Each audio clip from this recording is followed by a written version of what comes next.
তোমার লাগিয়া তখনই বন্ধু বেঁধেছিল অঞ্জলি আমার মল্লিকা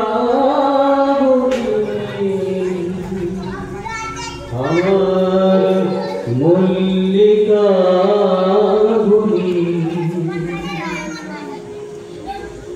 তোমারও লাগিয়া তখনই বন্ধু বেঁধেছিল অঞ্জলি আমার মল্লিকা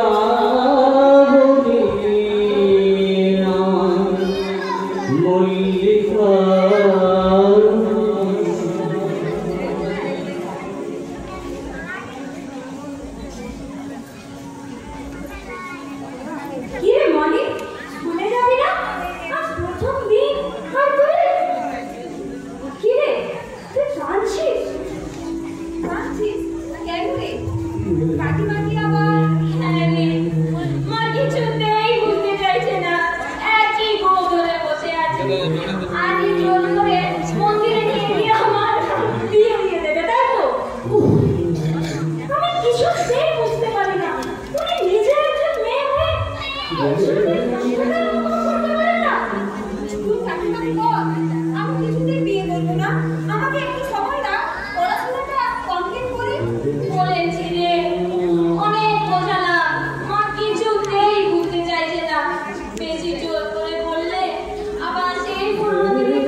আমরা কাকিমা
কিন্তু পড়াশোনার জন্য অনেক খরচ, আমি যা পারছি না।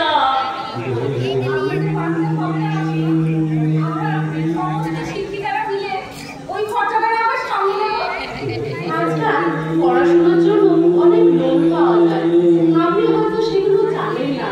আর মল্লিকা একজন খুব ভালো স্টুডেন্ট, ওর পড়াশোনার ব্যবস্থা আমি করে দেবো, আপনি একদম ভাববেন না। আপনাকে শুধু শুধু আসে ম্যাডাম, মাথার ওপরে বলার কেউ নেই। কোনটা ভালো, কোনটা মন্দ, কোনটা করা উচিত, কোনটা করা উচিত নয়।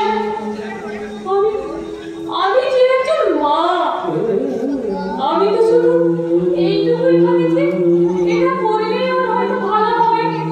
কিন্তু কাকিমা, আমি পিতা কত বুঝিয়েছি, কিন্তু আপনি আমাদের ছোট ভেবে সেসব কথা গ্রাহ্যই করেন।